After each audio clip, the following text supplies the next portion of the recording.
Hello friends, welcome to WiFi classes. दोस्तों, आज हम इस वीडियो में साइंस के एक very important topic blood vessels यानी रक्त वाहिनियाँ और रक्त दाब यानी ब्लड प्रेशर के बारे में इस वीडियो के अंदर डिस्कस करेंगे। यह वीडियो आपके आने वाले एग्जामों की दृष्टि से काफ़ी इम्पोर्टेंट रहने वाला है। तो फ्रेंड्स, इस वीडियो में आप अंत तक हमारे साथ बने रहें। शुरू करते हैं। सबसे पहले रक्त वाहिनियां, इसका अर्थ हुआ ब्लड वेसल्स। यानी ब्लड वेसल्स होती क्या है? ब्लड जिन नलिकाओं में बहता है वे नलिकाएं रक्त वाहिनियां कहलाती हैं। कहने का मतलब ये हुआ, जो रक्त है, जो खून है, जिन नलिकाओं के अंदर हमारे शरीर के अंदर बहता है, वो जो नलिकाएं होती हैं उन नलिकाओं को क्या कहते हैं? रक्त वाहिनियां या ब्लड वेसल्स कहते हैं। ये रक्त नलिकाएं किसकी बनी होती है फ्रेंड्स? पेशियों से बनी होती हैं। जो रक्त वाहिनियां होती हैं वो हमारे शरीर में दो प्रकार की होती हैं। सबसे पहली होती है धमनी और सेकंड नंबर पे होती है सीरा। तो फ्रेंड्स, इसके अलावा जब शरीर के अंदर जो ब्लड होता है किसके अंदर बहता है? वाहिनियों के अंदर बहता है। तो वाहिनियों में धमनियां आ गई और सिराएं आ गई। तो जब रक्त शरीर के अंदर रक्त वाहिनियों के अंदर बहेगा तो यह किस प्रकार का परिसंचरण तंत्र होगा? यह होगा फ्रेंड बंद प्रकार का। कैसा होगा फ्रेंड्स? बंद परिसंचरण तंत्र होगा। और बंद परिसंचरण तंत्र किसमें पाया जाता है फ्रेंड्स? तो मनुष्यों में। ठीक है फ्रेंड्स, किसमें पाया जाता है? मनुष्यों के अंदर यह पाया जाता है। अगर बात करें कुछ कीटों की, जितने भी कीट हैं जो आर्थ्रोपोडा संघ के अंदर आते हैं, इन कीटों के अंदर इस प्रकार का कोई सिस्टम नहीं पाया जाता। यानी उनके अंदर कोई नलिकाएं नहीं पाई जाती। जो ब्लड है वो सीधा अंगों के संपर्क में रहता है। तो अब बात कर लेते हैं इसके बाद कि जो धमनियां हैं, एक पिक्चर के द्वारा फ्रेंड्स, जो ये रेड कलर में आपको दिखाई दे रही हैं, जो रेड कलर में जितनी भी ये दिखाई दे रही हैं जो नलिकाएं हैं, वो क्या है? सारी वो क्या है? धमनी है। क्या है फ्रेंड्स? धमनी है। इसके अलावा जो ब्लू कलर में शरीर के अंदर, जो ब्लू कलर के अंदर जो नलिकाएं जो दिखाई दे रही हैं ब्लू कलर में, वो क्या है? सिराएं हैं फ्रेंड्स। क्या है? सिराएं। इसके अलावा जो धमनियों और सिराओं को जो जोड़ने का काम कर रही है, यानी योजक कड़ी के रूप में जो कार्य कर रही है, वो क्या है? कैपिलरी यानी केशिकाएं हैं फ्रेंड्स। क्या है? केशिकाएं। तो फ्रेंड्स, अब हम बात कर लेते हैं सबसे पहले धमनी के बारे में। जो धमनियां होती हैं वह क्या करती हैं? ब्लड को यानी रक्त को हृदय से, कहां से फ्रेंड्स? हार्ट से। हृदय से कहां ले जाती हैं? ऑर्गन्स में। इसका अर्थ हुआ कि जो ब्लड है वो हृदय से निकलकर कहां जाएगा? अंगों तक जाता है। और वो कौन सी नलिकाओं के द्वारा जाता है? तो जो नलिकाएं होती हैं, रक्त वाहिनियां होती हैं, वो होती हैं धमनियां। क्या होती है फ्रेंड्स? धमनियां। तो ये आपको ध्यान रखना है, धमनियों में जो रक्त होता है वो हृदय से अंगों तक जाता है। इसके अलावा बात करें, जो धमनियों में जो ब्लड बहता है वो शुद्ध ब्लड बहता है, यानी ऑक्सीजनित रक्त। इसका अर्थ क्या हुआ फ्रेंड्स? कि जो ब्लड होता है, शुद्ध ब्लड, उसमें क्या होता है? ऑक्सीजन घुली हुई होती है। तो O2 युक्त यानी ऑक्सीजनित जो ब्लड होता है वो किस में बहता है? धमनियों के अंदर बहता है। कहने का मतलब जो शुद्ध रक्त है वो धमनियों के अंदर बहता है। अब फ्रेंड्स, एक अपवाद है, यानी एक ऐसी धमनी है जिसके अंदर शुद्ध रक्त नहीं बहता। हमने अभी तक पढ़ा कि धमनियों के अंदर कैसा ब्लड बहता है, शुद्ध ब्लड बहता है, लेकिन एक ऐसी धमनी है, वो धमनी है पल्मोनरी धमनी। कौन सी धमनी है फ्रेंड्स? पल्मोनरी धमनी। इस धमनी के अंदर अशुद्ध रक्त, यानी इसका अर्थ हुआ अनऑक्सीजनित रक्त, यानी ऐसा ब्लड जिसके अंदर ऑक्सीजन नहीं घुली होगी। क्या घुली होगी? CO2, यानी कार्बन डाइऑक्साइड युक्त ब्लड होता है, वो क्या होता है? उसका प्रवाह होता है।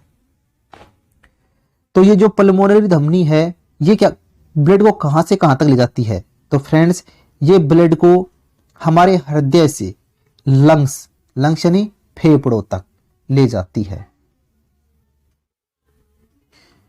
तो फ्रेंड्स, आपको ये ध्यान रखना है, धमनियां ब्लड को हृदय से, कहां से फ्रेंड्स? हृदय से, जो हमारा हार्ट होता है, हार्ट से कहां तक ले जाती हैं? अंगों तक ले जाती हैं। लेकिन जो पल्मोनरी धमनी होती है, वो ब्लड को हमारे हृदय से कहां ले जाती है? फेफड़ों तक। तो ये आपको ध्यान रखना है, फेफड़ों तक ले जाने का कार्य करती है। इसके बाद धमनियों के बारे में आगे और जान लेते हैं। जो धमनियां होती हैं, उनकी जो पेशीय दीवार क्या होती है? मोटी होती है फ्रेंड्स। क्या होती है? उसकी जो पेशीय दीवार होगी वो क्या होगी? मोटी होगी। ठीक है फ्रेंड्स। इसके अलावा लचीली होगी। अब बात कर लेते हैं धमनियों की, कि धमनियों का जो व्यास है, यानी जो क्या है फ्रेंड्स? ये बीच की जो दूरी है, ठीक है, ये जो दूरी है, जो व्यास है, वो क्या होता है फ्रेंड्स? कम होता है। यानी धमनियों के अंदर जो व्यास होता है, क्या होता है? कम होता है। यानी अंदर से उनकी जो बीच में जो गैप होता है वो कम होता है। इसी के कारण जो बीपी का होता है फ्रेंड्स, ब्लड प्रेशर। तो जब धमनियां अंदर से जो गैप होगा वो कम होगा, तो ब्लड क्या करेगा? स्पीड से बहेगा। यानी जो ब्लड है वो जो धमनियों की अंदर से जो दीवारें हैं उनके ऊपर क्या करेगा? ज्यादा दबाव लगाएगा। इसलिए ब्लड प्रेशर क्या होगा फ्रेंड्स? ज्यादा होगा। तो ब्लड प्रेशर ज्यादा होने का कारण क्या है? कि धमनियों का जो व्यास है वो कम होता है।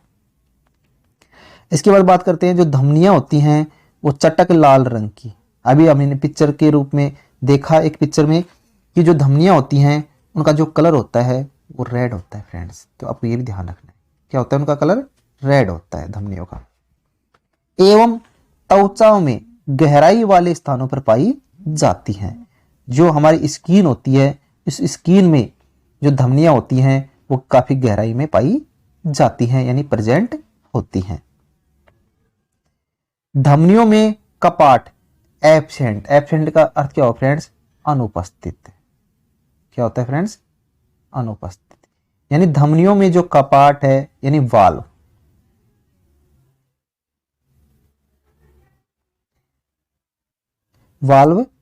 क्या होते हैं? नहीं पाए जाते। इसके बाद बात करते हैं मानव शरीर की सबसे जो बड़ी जो धमनी है।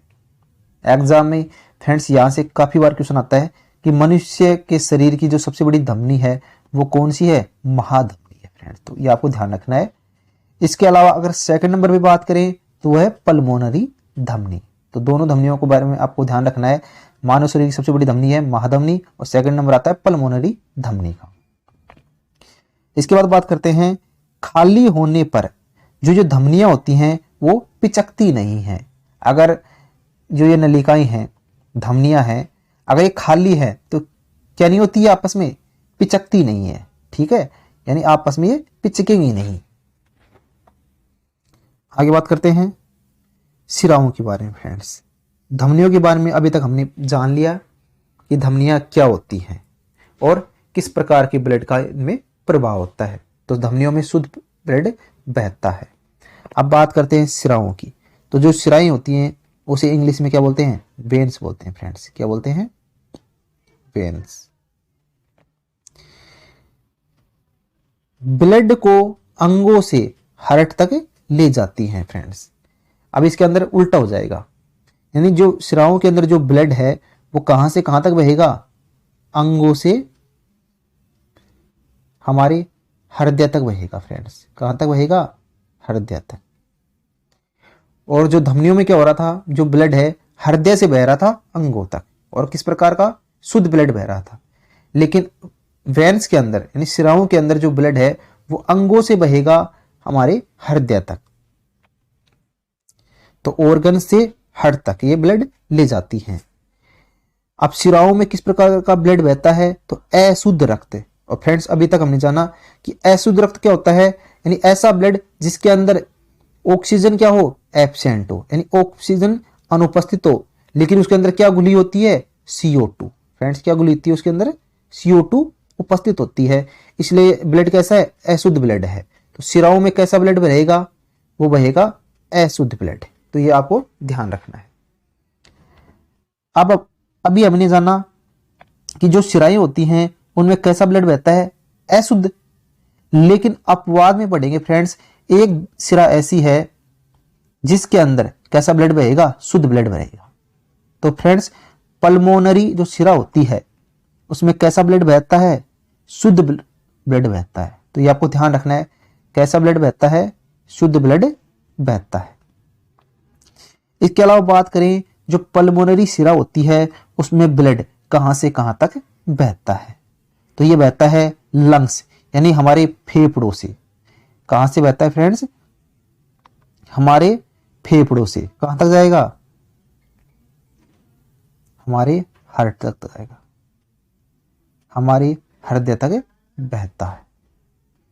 इसके बाद बात करें कि जो शिराएं होती हैं उनकी जो पेशीय दीवार होती है वो क्या होती है? पतली होती है। यानी जो ये शिरा है इनकी जो दीवारें हैं, ये जो दीवारें हैं ये क्या होती हैं? पतली होती हैं। और धमनियों के अंदर जो दीवारें थी वो क्या थी फ्रेंड्स? काफी मोटी थी ऐसे। इसके अलावा बात करें, शिराओं में जो कपाट है, जो वाल्व है, ठीक है फ्रेंड्स, क्या होते हैं? जो वाल्व्स होते हैं वो उपस्थित होते हैं। यानी इनके अंदर क्या पाए जाते हैं? वाल्व्स पाए जाते हैं इनके अंदर। ठीक है फ्रेंड्स। अब वाल्व्स क्या काम करेंगे? ब्लड का जो प्रवाह विपरीत दिशा में होता है उसको रोकने का कार्य करते हैं। क्योंकि शिराओं के अंदर जो ब्लड बहेगा, जैसे इस साइड में ब्लड बह रहा है, ठीक है फ्रेंड्स, तो ये इसका जो प्रवाह है उल्टा ना हो सके, तो इस उल्टे प्रवाह को रोकने के लिए इसके अंदर क्या पाए जाते हैं? वाल्व पाए जाते हैं, यानी कपाट पाए जाते हैं। इसके बाद बात करें कि जो शिराएं होती हैं उनका जो व्यास होता है वो ज्यादा होता है, यानी इनके बीच में जो ये गैप होता है वो क्या होता है? ज्यादा होता है। इसलिए जो ब्लड प्रेशर है वो क्या होगा? कम होगा, क्योंकि इनके बीच की जो दूरी क्या है? ज्यादा है। और ब्लड क्या क्या करेगा? जो इनकी जो दीवारें होती हैं इनके ऊपर क्या लगाएगा? कम फोर्स लगाएगा, कम दबाव लगाएगा। तो व्यास ज्यादा होने के कारण शिराओं में जो ब्लड प्रेशर होता है वो क्या होता है? कम होता है। तो ये आपको ध्यान रखना है। इसके अलावा बात करें, जो शिराएं होती हैं वो त्वचा के ऊपरी भागों में पाई जाती हैं, और जो इनका जो कलर होता है या तो बैंगनी होगा या फिर ब्लू कलर यानी नीला कलर होता है। तो शिराओं का जो कलर होगा ब्लू यानी नीला होगा या फिर बैंगनी होगा। इसके अलावा जो मानव शरीर होता है, तो मानव शरीर की जो सबसे बड़ी जो शिरा है उसका नाम है इंफीरियर वेना कावा। तो आपको ध्यान रखना है, जो सबसे बड़ी जो शिरा है उसका नाम है इंफीरियर वेना कावा। इसके अलावा बात करें, जो शिराएं खाली होने पर पिचक जाती हैं, ठीक है फ्रेंड्स। जब ये शिराएं क्या हो जाती हैं आपस में, जब इसके अंदर ब्लड नहीं बहता तो ये आपस में क्या हो जाती हैं? ऐसे पिचक जाती हैं। अब बात कर लेते हैं रक्तदाब के बारे में। रक्तदाब को इंग्लिश में कहते हैं ब्लड प्रेशर। क्या बोलते हैं फ्रेंड्स? Blood pressure. रक्त द्वारा रक्त नलिकाओं की दीवारों पर पड़ने वाला दबाव। कहने का अर्थ ये आप दोस्तों कि जो हमारा जो खून है जब नलिकाओं के अंदर बहता है तो जो नलिकाएं ये होती हैं इनके अंदर की जो दीवार है, इस दीवार के ऊपर जो दबाव डाला जाता है वो दबाव क्या कहलाता है? रक्त दाब कहलाता है। अब बात करें कि कौन सी रक्त नलिकाओं पर ब्लड के द्वारा दबाव डाला जाता है, तो वो जो नलिकाएं होती हैं वो होती हैं धमनियां। यानी धमनियों की दीवारों पर रक्त के द्वारा जो दबाव डाला जाता है वो ब्लड प्रेशर, रक्तदाब कहलाता है। इसके बाद आप बात करें कि जो रक्तदाब है, जो ब्लड प्रेशर यानी बीपी होता है, उसको मापने का जो यंत्र होता है उसे कहते हैं हिंदी में रक्तचाप मापी। क्या बोलते हैं हिंदी में? रक्तचाप मापी। और इंग्लिश में बोलते हैं स्फिग्नोमेनोमीटर। ये रहा फ्रेंड्स। तो हिंदी में तो क्या बोलेंगे इसको? रक्त चाप मापी। अगर बात करें इंग्लिश में तो इसको बोलेंगे स्फिग्नोमेनोमीटर। इस उपकरण के द्वारा बीपी यानी ब्लड प्रेशर को मापा जाता है। जो बीपी होती है, जो रक्तदाब यानी ब्लड प्रेशर होता है, उसका नियंत्रण किस ग्रंथि के द्वारा किया जाता है? तो उसका नियंत्रण एड्रिनल ग्रंथि के द्वारा किया जाता है। इसके अलावा बात करें, जो मनुष्य का जो बीपी होता है, मनुष्य का जो ब्लड प्रेशर होता है वो होता है 120/80। तो आपको ध्यान रखना है 120/80 mmHg। mm का अर्थ हुआ फ्रेंड्स मिलीमीटर, और Hg क्या होता है? मरकरी। तो millimetre of mercury pressure. Friends अगर ऑप्शन में 80/120 आई तो ये क्या होगा? रॉन्ग होगा, गलत होगा। हमारा आंसर होगा कि मनुष्य का जो बीपी होता है नॉर्मल, वो क्या होता है? 120/80 होता है। अब इसके अलावा बात करें कि बीपी किस प्रकार से बढ़ता है और किस प्रकार से कम होता है। हमारे शरीर में जो हार्ट होता है, क्या होता है फ्रेंड्स? हार्ट होता है, उसमें कितने चैम्बर पाए जाते हैं? 4 चैम्बर पाए जाते हैं। तो ऊपर वाले जो चैम्बर होते हैं वो होते हैं आलिंदे। क्या होते हैं फ्रेंड्स? आलिंदे। और नीचे वाले जो चैम्बर होते हैं वो होते हैं नीले। तो 2 चैम्बर आलिंदे और 2 चैम्बर नीले। अब बात करते हैं, जब नीलियों में क्या होता है? संकुचन। संकुचन का अर्थ हुआ जब ये सिकुड़ते हैं। जब नीले क्या होते हैं? सिकुड़ते हैं, यानी सिस्टोल होते हैं। तो इनके द्वारा जो दाब पैदा किया जाता है उस दाब को बोलते हैं संकुचन दाब। कौन सा दाब बोलते हैं उनको? संकुचन दाब। अगर सादा भाषा में समझें, यानी जो हमारा हार्ट होता है, जो हृदय होता है, वो क्या होता है? सिकुड़ता है। तो सिकुड़ने से जो दाब उत्पन्न होता है उसे कहते हैं संकुचन दाब। तो जब हृदय सिकुड़ता है तो जो बीपी यानी ब्लड प्रेशर उत्पन्न होता है वो होता है 120 mmHg। अब बात करते हैं नीलियों में जब अनुशीतलन यानी डायस्टोल की स्थिति आती है, जब ये फैलते हैं तो इनके द्वारा जो दाब उत्पन्न होता है वो दाब होता है अनुशीतलन दाब। कौन सा दाब होता है? अनुशीतलन दाब। कहने का अर्थ हुआ जब हार्ट जो हृदय है वो फैलता है। क्या होता है? फैलता है। तो उस टाइम जो ब्लड प्रेशर होता है वो होता है 80। तो फ्रेंड्स इस प्रकार बीपी को मेजर किया जाता है। तो 120/80 mmHg। अब बात कर लेते हैं कि जब हृदय क्या होता है? सिकुड़ता है, उस टाइम जो ध्वनि उत्पन्न होती है हृदय के द्वारा वो लब ध्वनि उत्पन्न होती है। और जब हृदय क्या होता है? फैलता है, उस टाइम डुब ध्वनि उत्पन्न होती है। तो फ्रेंड्स आपको ध्यान रखना है लब और डब ध्वनि किस प्रकार से उत्पन्न होती है। इसके अलावा बात करें कि जो बीपी होता है वो कितने प्रकार का होता है फ्रेंड्स? 2 प्रकार का होता है। एक तो होगा उच्च। क्या होगा फ्रेंड्स? उच्च। और एक होगा निम्न, उच्च बीपी और एक निम्न बीपी यानी लो बीपी। अब बात कर लेते हैं सबसे पहले हाइपरटेंशन, यानी हाइपरटेंशन होता क्या है। तो फ्रेंड्स हाइपर, हाइपर का अर्थ हुआ हाई। क्या हुआ फ्रेंड्स? हाई ब्लड प्रेशर, यानी उच्च रक्तचाप को क्या बोलेंगे? हाइपरटेंशन कहते हैं। तो आपको ध्यान रखना है। तो हाइपरटेंशन में होता है क्या है फ्रेंड्स? जैसे बीपी क्या है 120/80, ये कैसी बीपी है? मनुष्य की नॉर्मल बीपी है। तो जो 120 है वो तो कितना हो जाएगा फ्रेंड्स? इससे बढ़ जाएगा और इससे बढ़कर इससे ऊपर चला जाएगा। और जो 80 है इससे बढ़कर कहां चला जाएगा? इससे ऊपर चला जाएगा। यानी जब हमारा जो हृदय है, जो नीले है, जब संकुचन करेंगे तो दाब उत्पन्न होगा, तो उस टाइम जो बीपी होगी वो क्या होगी? थोड़ी बढ़ जाएगी। और जब अनुशीतलन दाब होगा उस टाइम भी बीपी क्या होगी? बढ़ जाएगी। यानी कहने का अर्थ हुआ कि जो बीपी है वो क्या हो जाएगी? ज्यादा हो जाएगी।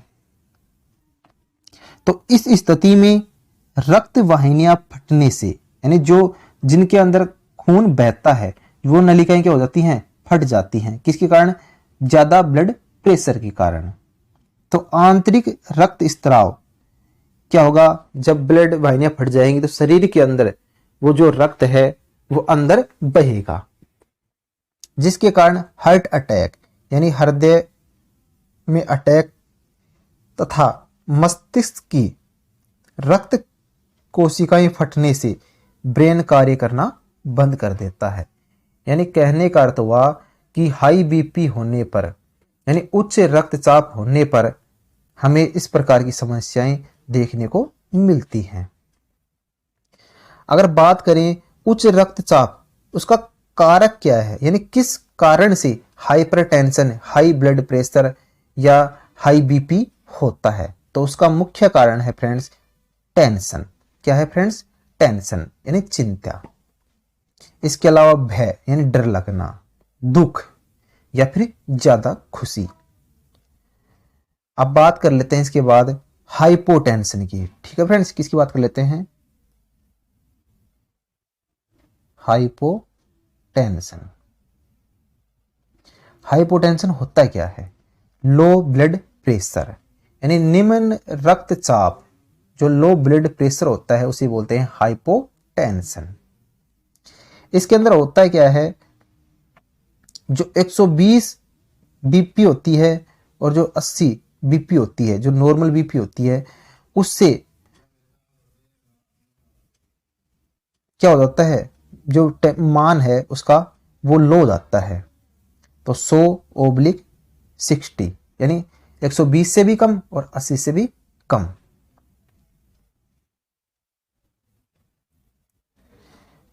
इस स्थिति में रक्त का प्रवाह काफी कम होता है, यानी जो ब्लड है वो धीरे धीरे बहेगा और धीरे धीरे बहेगा तो धमनियों की जो दीवारें होती हैं उस पर क्या करेगा? प्रेशर भी कम डालेगा।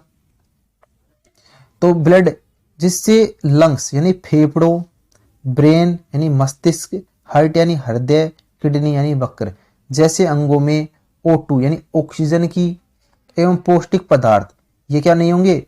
पहुंच नहीं पाएंगे, जिससे ये अंग सामान्य रूप से कार्य नहीं कर पाते हैं। कहने का अर्थ ये हुआ जब ब्लड है वो धीरे धीरे बहेगा तो सभी कोशिकाओं तक ब्लड नहीं पहुंच पाएगा। तो वो अंग जहां पर ब्लड नहीं पहुंच पाएगा वहां ऑक्सीजन नहीं पहुंच पाएगी, पौष्टिक पदार्थ नहीं पहुंच पाएंगे, तो वो अंग धीरे धीरे क्या हो जाएंगे? नष्ट होने स्टार्ट हो जाएंगे। क्योंकि कोशिकाओं को अगर पौष्टिक पदार्थ और ऑक्सीजन नहीं मिलेगी तो कोशिकाएं नष्ट होने लगेंगी, और कोशिकाएं नष्ट होंगी तो उत्तक नष्ट होने लग जाएंगे, और उत्तक अगर नष्ट होने लग गए तो फिर अंग नष्ट होने लग जाएंगे।